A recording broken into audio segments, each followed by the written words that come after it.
Boa tarde a todos. Iniciamos aqui em São José dos Campos, São Paulo, na sede do Instituto Nacional de Pesquisas Espaciais, entrevista coletiva com o senhor vice-presidente da República, também presidente do Conselho Nacional da Amazônia Legal, Antônio Hamilton Martins Mourão, acompanhado do ministro da Ciência, Tecnologia e Inovações, Marcos Pontes, e diretor do INPE, Clésio Marcos Dinardim.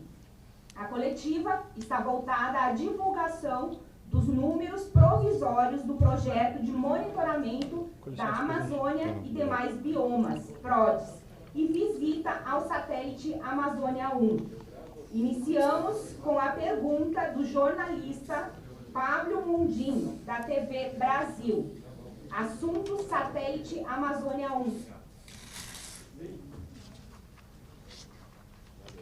Boa tarde, senhores. Vice-presidente Hamilton Mourão.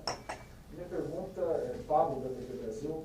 Minha pergunta é relacionada ao satélite Amazônia 1. Como ele deve ajudar o Brasil a combater o desmatamento ilegal diante desses números preliminares do PRODES? Muito obrigado, Pablo. Eu vou tecer algumas considerações iniciais, depois se o Clésio ou o Marcos, né, com a parte mais técnica, né, do satélite. Em primeiro lugar, o satélite Amazônia 1, ele aumenta a nossa capacidade, né? Então, nós temos aqui no Instituto Nacional de Pesquisas Espaciais uma notável equipe de cientistas, mas se eles não tiverem os meios, né, por mais capacitados que sejam, eles não vão conseguir, né, cumprir a tarefa que lhes é dada em relação a essa questão de sistemas de monitoramento do apoio à decisão. Esse satélite, o Amazônia 1, ele tem a característica de ser um satélite nacional, então com isso nos dá um plus em termos de tecnologia, um avanço, nos coloca numa situação diferenciada e vai nos abrindo cada vez mais o caminho nesse mercado hoje, né, que é um mercado importantíssimo e onde o Brasil tem que se colocar pela característica do nosso país e pelas nossas capacidades também. Esse satélite ele tem ainda, não é, uma capacidade de acompanhar, não é, e aí depois vocês me corrijam, né, acompanhar, não é, o estado das nossas lavouras, né, ele tem essa capacidade de detectar como está a situação da lavoura e com isso, não é, melhorando aí o monitoramento que é feito, não é, pelos nossos agricultores. Então ele tem umas capacidades bem diferentes dos outros, não é, que nós já temos. E, obviamente, não é, com essa melhoria no monitoramento, nós temos condições de dar uma resposta mais efetiva àquilo que é a busca que nós temos pelo estado final desejado em relação a índices de desmatamento. E qual é o estado final desejado? É que o desmatamento se restringe àquilo que a nossa legislação permite, ou seja, 20% de cada propriedade efetivamente existente da Amazônia. Que ele não se ocorra em terras indígenas, que é área protegida, que não ocorra em unidade de conservação, que também é área protegida, e que não ocorra nas áreas públicas que ainda não foram destinadas, que é a responsabilidade do Estado brasileiro manter a integralidade dessas áreas. Clésio, você quer completar alguma coisa aí? Obrigado, presidente. Eu queria aproveitar a presença da imprensa para agradecer publicamente a visita do presidente e, claro, do nosso ministro astronauta Marcos Pontes. É sempre um prazer receber o senhor na sua casa, ministro. O INPE é uma unidade do Ministério da Ciência e Tecnologia e nós temos prazer em recebê-lo aqui. Toda vez que o senhor levanta o telefone, eu digo, a casa é sua, pode vir. E agora, General Mourão, o senhor também se torna um impiano vindo aqui pela primeira vez. Espero que o senhor sinta-se em casa aqui. E quando o senhor quiser, a casa é sua. Basta levantar o telefone e dizer, eu quero visitar o INPE, quero visitar o que vocês estão fazendo, quero ver o que vocês estão fazendo e nós estamos à sua disposição. Dito isso, agradecendo a presença das nossas autoridades, é bom lembrar que o Amazônia 1 é um desenvolvimento nacional. Ele é um passo bastante ousado da nossa indústria com a nossa engenharia, com a nossa técnica. Nós projetamos, como nós costumamos dizer, saímos de uma folha de papel em branco e começamos do zero a montar esse satélite aqui no Brasil. É um desafio, é um risco, mas nós precisamos passar por isso. É importante que o país passe por essa fase, para que nós sejamos ombreados, ou nós ombreemos as principais nações que são independentes na construção e na colocação em órbita de um objeto totalmente autônomo. Dito isso, alguns ganhos são intangíveis, respondendo ao jornalista, alguns ganhos são intangíveis. Eles são mensurados através do aumento da capacidade da indústria.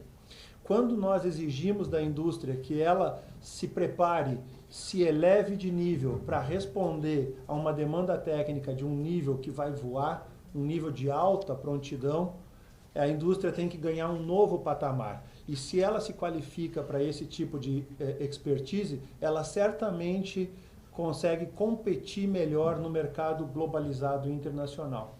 Mas isso só consegue ser medido dentro da indústria quando ela começa a competir internacionalmente. Do ponto de vista de monitoramento, o satélite ele vai aumentar o tempo de revisita. Ele vai diminuir o tempo de revisita, ou seja, nós vamos ter mais satélites visitando o mesmo ponto. Ele aumenta a taxa de revisita, ou seja, diminui o tempo entre visitas ao mesmo ponto. Nós já temos em órbita 2 satélites envolvidos no Brasil, o Cibers 4 e 4A, que estão funcionando perfeitamente. Se vocês olharem na página do INPE, vocês vão ver que as primeiras imagens já estão sendo disponibilizadas. E esses 2 satélites, junto com outros satélites que nós temos parceria, presidente, já compõem a nossa base de monitoramento, que se separa em 2 partes, a parte do DETER e a parte do PRODES. A parte do DETER, ela atinge diretamente a chefia e as ações lideradas pela vice-presidência. E com isso nós vamos melhorar a capacidade de prontidão e de resposta dos nossos sistemas, mostrando o compromisso do nosso governo com o monitoramento da Amazônia. Marcos, alguma coisa que quer completar? Bom, gente, obrigado pela presença de todos, obrigado, vice-presidente, pela sua visita aqui no INPE, obrigado, Clésio, por nos receber. Parabéns a todos os cientistas, todos aqueles que têm trabalhado no PRODES, no DETER e em todas as áreas aqui no INPE que são essenciais, né, para o Brasil como um todo, não só a parte de monitoramento, mas também de sistemas espaciais, meteorologia e etc. Com relação ao Amazônia 1, eu queria somar algumas coisas aqui, que eu vejo esse satélite de 3 pontos de vista. Um deles é o natural, agora vamos dizer assim, o ponto tático, né, ele vai ser utilizado somando no monitoramento da Amazônia. Então, certamente é um acréscimo e é muito importante. Um segundo ponto, que é extremamente importante também, é o ganho em ciência e tecnologia do país, como que nós podemos utilizar essa plataforma multimissão que compõe o satélite Amazônia, né, e pode ser utilizado esse mesmo tipo de plataforma para outros tipos de cargas úteis, outros tipos de aplicação, né, de satélites. E esse ganho de tecnologia no país é extremamente importante. Então, esse satélite também é parte desse desenvolvimento. O terceiro ponto é a indústria. Eu estou vendo o Shidara ali, né, o presidente da Associação de Indústrias Aeroespaciais, da nossa indústria, da qualificação da indústria, da qualificação e a capacidade dessa indústria trabalhar em outros projetos semelhantes, né, para o Brasil e para outros lugares. Aqui no INPE nós temos uma infraestrutura de desenvolvimento de satélites, inclusive os testes, né, que é único aqui na América Latina, como Laboratório de Integração e Testes, nós estamos aqui. E isso, a ideia do Ministério é ampliar esse tipo de estrutura para que nós tenhamos uma melhoria no desenvolvimento da ciência necessária, no desenvolvimento da tecnologia necessária e também para a melhoria da nossa indústria, né, de forma que nós possamos competir nesse mercado tão importante no mundo como um todo. Então, eu tenho esses 3 pontos de vista a utilização desse satélite. Obrigado. Seguimos com o jornalista André Rosa, da TV Vanguarda Globo. Assunto PRODES. Boa tarde, general. Boa tarde a todos que estão aqui acompanhando a coletiva. General, essa é a primeira vez dentro do governo Bolsonaro que vocês têm uma análise anual do desmatamento da Amazônia.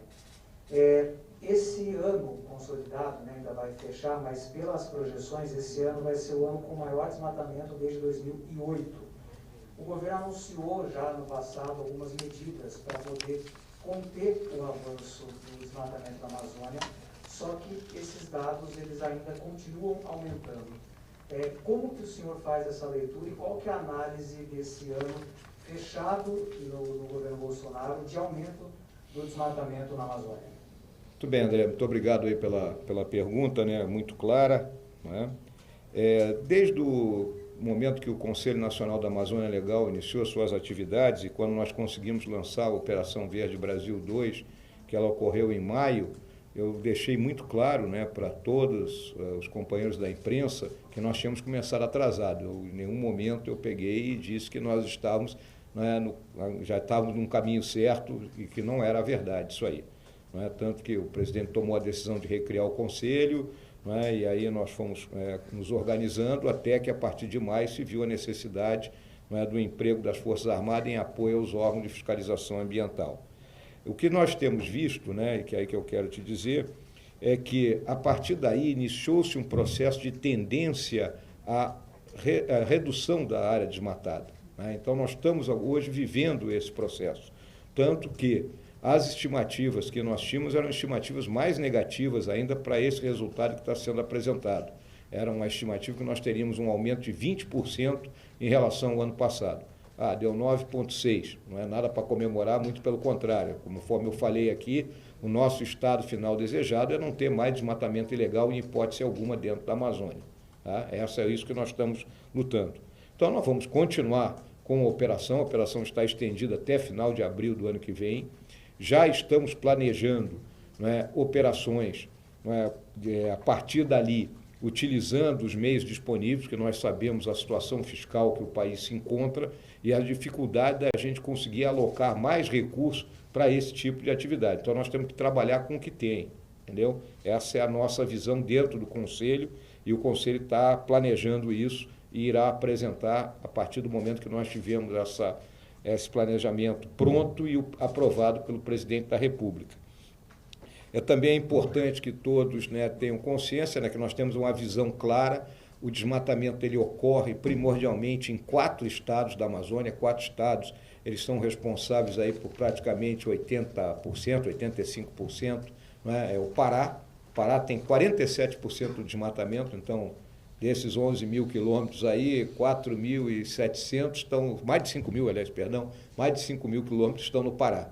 E depois, seguido ali na faixa de 15% do Mato Grosso, 15% no Amazonas e mais um pouco em Rondônia. Tem estados, não é, como Roraima, Amapá, o próprio Acre, não é, aí Tocantins e Maranhão, que é uma Amazônia já um tanto diferente, não é, estão mais ali por causa da questão da Amazônia Legal, não é, são índices muito baixos. Tá? Então nós temos consciência de qual é a área que nós devemos atuar em força, não é? Com isso concentrando os nossos esforços e a partir daí, não é, dentro dessa tendência que nós estamos vendo, porque, por exemplo, neste mês de novembro nós não temos o dado de fechamento, que hoje é o último dia, tudo indicava que comparado com novembro do ano passado, nós teríamos uma redução de 50% do desmatamento. Tá? Então, essa tendência temos que buscar manter para poder, não é, atingir aquilo que eu volto a dizer é o estado final desejado. Tá bom? Damos sequência. Acho que eu sei. Damos sequência com a repórter Cristiane Brisibiski, do site O Eco. Boa tarde. Eu gostaria de perguntar em relação ao Acordo de Paris, né, porque agora, em dezembro de 2020, é o prazo previsto no Acordo de Paris para que os países signatários revisem suas metas. Né? A meta de redução do desmatamento prevista pelo Brasil no Acordo de Paris e também no Plano Nacional de Mudanças Climáticas era de cerca de 3.900 km². O número apresentado hoje é quase 3 vezes maior do que essa meta. Né? Eu gostaria então de saber se o Brasil vai revisar suas metas agora em dezembro. Qual meta seria? O governo tem sinalizado um retorno aos níveis antes do governo Bolsonaro, que seria de 7.000 km². Eu gostaria de saber se vai ser isso. Bom, Cristiano, muito obrigado aí pela tua pergunta. Essa questão dessas metas afeta aí ao Ministério do Meio Ambiente, né? Então, mas o que eu posso te dizer é o seguinte: a nossa meta no Acordo de Paris era que em 2025 nós teríamos que ter uma redução de 37% das emissões de carbono comparadas com o ano de 2005, que é o ano base que todos os países se comprometeram. Né? Então, eu acredito que essa meta ela será mantida. Então, talvez nós anunciemos até uma nova meta, já a meta de 2030. Então, isso está sendo estudado lá pelo Ministério do Meio Ambiente, né? Não é um assunto, porque como reverte, né, vamos dizer assim, se reveste de índices que têm que ser obtidos em todo o território nacional, então, além do escopo do Conselho Nacional da Amazônia Legal. No caso, né, do Conselho da Amazônia, onde o aumento do desmatamento impacta, né, no aumento das emissões de carbono, nós, né, temos que continuar esse nosso trabalho, né, conforme eu respondi anteriormente para o André, né, mantendo, né, as ações aí de comando e controle, no sentido de impedir que as ilegalidades continuem a ocorrer, né? Então, é essa o que eu posso te responder sobre essa questão específica das metas do Acordo de Paris. Tudo bem? Continuamos com a jornalista Giovana Girardi, do jornal Estadão. Assunto desmatamento. Olá, boa tarde. Por favor, eu queria checar duas coisas com o general Mourão.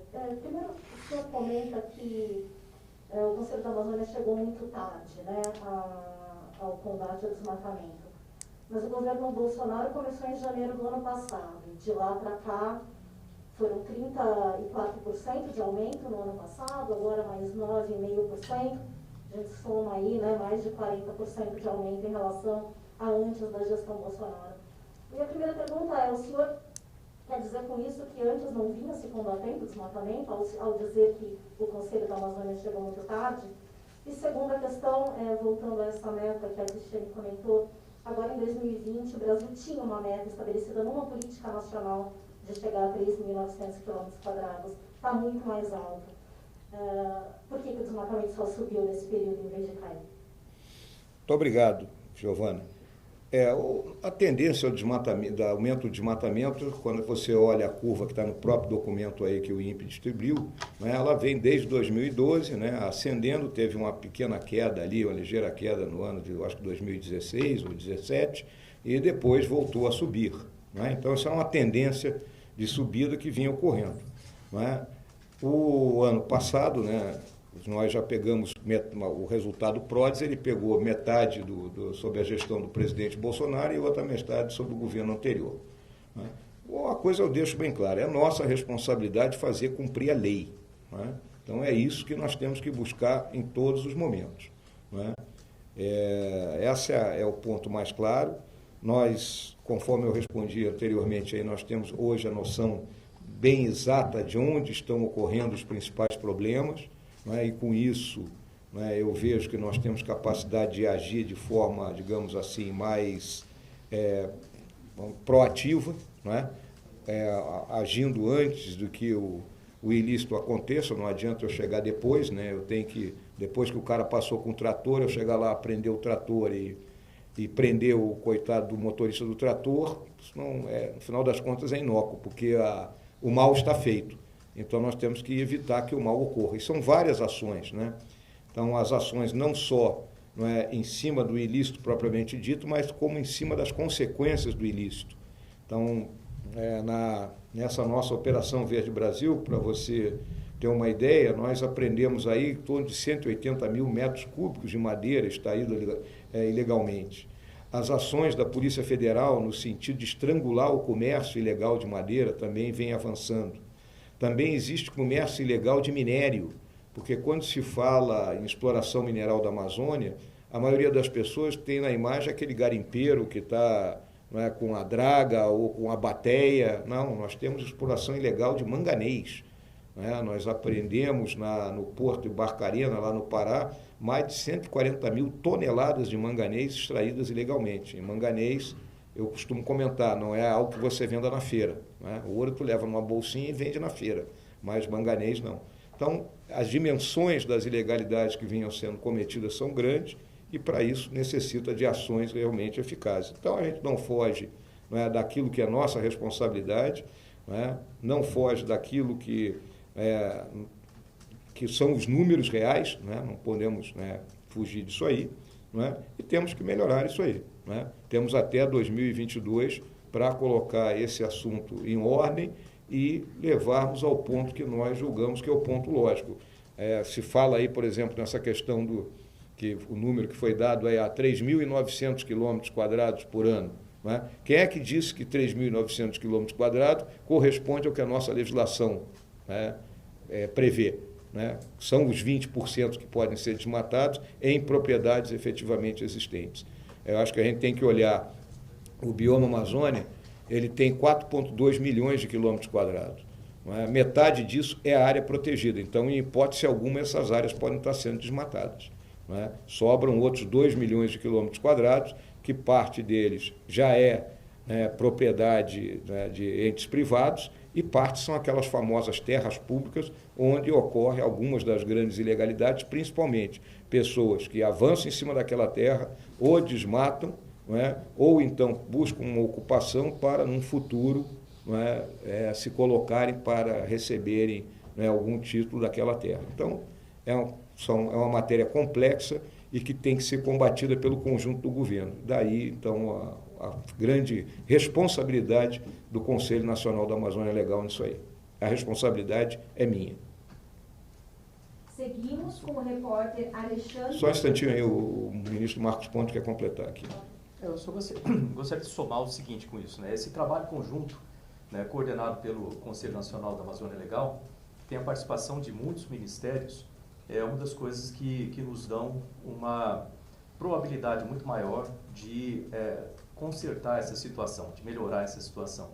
Quando eu digo do ponto de vista aqui, nós estamos no INPE, em termos de monitoramento, por exemplo, nesse ano o INPE melhorou o DETER. Nós temos o DETER intenso, que coisa que não existia antes, que já ajuda e muito nesse monitoramento, principalmente das áreas que são mais críticas, vamos chamar assim. Outro ponto importante a ser levado em conta nesse trabalho conjunto é o desenvolvimento sustentável da Amazônia, com ações dentro da Amazônia. O próprio Ministério tem uma série de ações que faz, né, dentro ali com as comunidades, que também ajuda, até o desenvolvimento de ciência dentro da Amazônia também ajuda e muito, não só a conhecer o bioma, mas também do desenvolvimento de atividades comerciais sustentáveis, né, naquela região. Outro ponto importante, como o general Mourão falou, com relação à identificação e à classificação dessas terras, né, onde que está acontecendo o desmatamento. Esse é um ponto importante de ter esses dados classificados. O INPE também tem trabalhado com isso, de fornecer dados já com a classificação, que tipo de terra, isso em associação com outros órgãos, como o Sensipan, o Ministério da Agricultura e outros, de forma que a gente possa ter uma ferramenta mais precisa para que, vamos chamar assim, as tropas de solo possam ir lá e cumprir a sua função. Então, esse trabalho conjunto, eu acho que é um grande ganho que nós temos tido agora no governo Bolsonaro, né, de ajudar a solucionar esse problema, e não vai acontecer de uma hora para outra, obviamente, né? A gente vê a reversão de uma curva como essa, não é uma coisa simples de ser feita, mas tem sido, né, esse dado, né, desse ano agora, a gente já vê que existe um início dessa tendência, e essa é a parte importante de se levar em conta também. Obrigado. Seguimos com o repórter Alexandre Alves, do jornal O Vale. Assunto fiscalização. Boa tarde, general, aqui na frente, tudo bem? Boa tarde a todos. O senhor falou, então, da responsabilidade do governo. Eu pergunto se não está havendo uma redução na fiscalização mesmo. O IBAMA, por exemplo, tem menos gente fiscalizando, parece que a operação que o Exército faz tem gastado mais e fiscalizado menos. Ou seja, queria que o senhor falasse um pouquinho na ponta, na fiscalização, o que está acontecendo, se esse é o desafio. E uma segunda, general, se o senhor me permite, o senhor espera algum tipo de pressão no ano que vem por parte do novo presidente eleito dos Estados Unidos. O senhor, como presidente do Conselho, vai conversar com ele, já tem alguma coisa em andamento sobre isso? Como é que está? Obrigado. Bom, muito bem. Então vamos aí por partes. Na questão da fiscalização, é nítido e notório que as nossas agências de fiscalização, notadamente o IBAMA e o ICMBio, eles sofreram uma redução em pessoal, como todas as agências, né? Aqui o nosso INPE também vem enfrentando isso, é uma discussão que nós temos dentro do governo na questão de contratar mais gente, né? E aí entra a situação fiscal que o país vive, né, que todos vocês têm conhecimento. Então, isso é uma discussão que o governo vem travando para poder recompletar os efetivos dessas agências, né? No caso específico aí, não é, das operações que estão sendo realizadas, as Forças Armadas, elas não realizam a fiscalização. A fiscalização é uma atividade técnica que é realizada pelos agentes, né?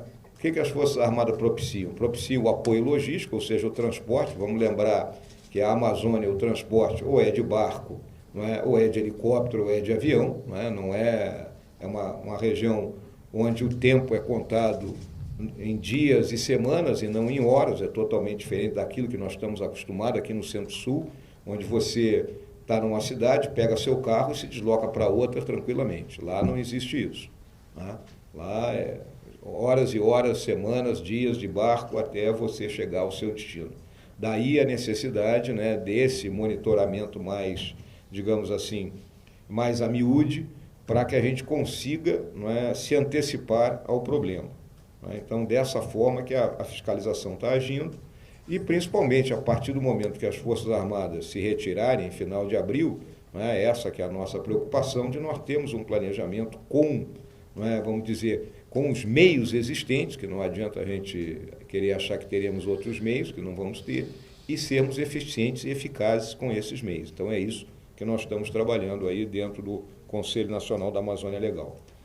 Em relação ao relacionamento com o novo governo norte-americano, né, eu já respondi diversas vezes a essa questão. Nós temos um relacionamento de Estado para Estado com os Estados Unidos, é um relacionamento que tem aí já bastante tempo, né, vai completar 200 anos. Né, sempre olhamos para os Estados Unidos da América como um baluarte dos pilares da civilização ocidental, com seus princípios ali da democracia, do sistema capitalista, do Estado de Direito, de sociedade civil forte, né? Então, não tenho dúvida que as relações serão mantidas em alto nível, né? E temas como a questão ambiental serão discutidas dentro dos fóruns já existentes, né? E que farão parte, com certeza, aí das primeiras discussões, digamos assim, que serão travadas. Vamos lembrar que o futuro presidente aí, ele conhece o nosso país, ele já foi vice-presidente, fez várias visitas aqui ao Brasil, então é uma pessoa que eu acho que nós poderíamos em algum momento estabelecer um diálogo sem maiores problemas. Finalizamos com a pergunta da jornalista Caroline Rossazzi, da TV Band. É investimento. Assunto: investimentos do INPE para o futuro. Olá, boa tarde a todos. A gente sabe, né, que o orçamento aí para o ano que vem houve um corte de verbas destinadas ao INPE, que seriam aí para os setores de pesquisa e de desenvolvimento de satélite. Eu gostaria de saber como é que fica a questão, né, pensando mais lá na frente, para o ano de 2022, isso seria uma medida assim pontual por conta da pandemia. A ideia é que para 2022 o INPE volte a receber o que vinha recebendo nos anos anteriores, que a gente sabe também que os valores eles vinham caindo nos últimos anos também. Então, qual que é a perspectiva em relação a isso? Obrigada. Bom, obrigado. Acho que essa fica mais aqui comigo. Bom, o orçamento de ciência e tecnologia tem caído desde 2013. Para quem pegar o gráfico ali do discricionário, vai reparar que existe uma queda acentuada e constante, né, o que é realmente muito restritivo, né, para as operações que nós temos. No primeiro ano, em 2019, nós recebemos o orçamento de 2018 e eu consegui, né, apesar de um contingenciamento de 42%, que aconteceu durante o ano, que o pessoal deve ter acompanhado, nós conseguimos ainda preservar tanto o orçamento das bolsas, né, quem acompanhou viu que foi quase uma novela, foi um negócio extremamente estressante, mas a gente conseguiu terminar o ano pagando todas as bolsas em dia, as mais de 80 mil bolsas, assim como preservar o orçamento de todas as unidades vinculadas. Nós temos 16 unidades de pesquisas vinculadas ao Ministério. Ali foi uma das determinações minhas de proteger esses dois orçamentos, nós reduzimos em tudo que nós pudemos em outras áreas, e para 2020, esse ano, já entrou no orçamento o orçamento garantido das bolsas, ou seja, não tive essa preocupação, embora o orçamento de fomento do CNPq tenha ficado muito baixo, e essa é outra discussão que a gente tem lá há bastante tempo. Com relação às unidades de pesquisa, nós também conseguimos manter o orçamento das unidades de pesquisa nesse ano, Mas esse orçamento é um orçamento baixo, vamos dizer assim, ele já está num limite inferior. Para o ano que vem, a expectativa não é boa, por razões óbvias, todo mundo tem acompanhado, né, o aperto fiscal que nós temos, essas restrições todas, isso não é só no Ministério de Ciência, Tecnologia e Inovações, todos os ministérios vão passar pelo mesmo aperto no ano que vem, e provavelmente para o ano que vem nós teremos sim uma redução de orçamento, que eu não vou conseguir proteger o orçamento da maneira como está, não vou conseguir proteger esse orçamento completo, provavelmente em torno de 15% é o que a gente está estimando, lembrando que ainda não temos os números completos, né? Contudo, existem outras possibilidades e é bom a gente levar em conta, né, da importância dessas possibilidades. Uma delas é o FNDCT. Né? O FNDCT, muita gente conhece, é o Fundo Nacional de Desenvolvimento Científico e Tecnológico, é um fundo feito para o desenvolvimento de ciência e tecnologia no país, e ele recebe orçamentos de várias fontes, né, grande parte privada, né? E através desse fundo, com a liberação desse fundo, da reserva de contingenciamento, aí sim nós teremos condição não só de trazer o orçamento para os níveis adequados, mas também de melhorar as infraestruturas de pesquisas no país, que é outra preocupação, não é só a questão do orçamento do dia a dia, mas também a infraestrutura de pesquisa dentro das unidades de pesquisas, dentro das universidades também, que a gente consegue participar, e aí a gente vê a importância da FINEP dentro desse contexto, que a FINEP é quem faz a operação do FNDCT, né? E para quem conhece o sistema de ciência e tecnologia do país, vai ver lá em todas as estruturas de pesquisa, vai ver muitas vezes lá financiado pela FINEP. Então a FINEP é uma organização essencial para isso, ela tem todos os mecanismos para tratar com o risco tecnológico, e ela tem duas modalidades, ela trabalha com a parte reembolsável, são empréstimos, e com a parte não reembolsável, que me interessa muito, né, da colocação dessas estruturas no país. Então, esse trabalho tem sido feito no Congresso Nacional e com o Ministério da Economia. Eu tenho conversado também com o ministro Paulo Guedes a respeito disso, da importância desse investimento. Né? Lembrar que recursos para ciência e tecnologia não são gastos, são investimentos, e eles têm retorno certo, retorno garantido, assim como todos os outros países desenvolvidos. Então, isso tem sido feito, certamente o governo Bolsonaro tem pensado nisso. Dentro de todas as restrições que nós temos, tem muitos avanços sendo feitos nessa parte de gestão dos recursos. E como o general Mourão falou também, uma das nossas preocupações grandes, embora a gente olhe de cara, se a primeira coisa que a gente vê é o orçamento, que é o elefante que está mais próximo, mas tem o elefante mais distante, que ele vai chegar próximo, que é a questão de pessoal.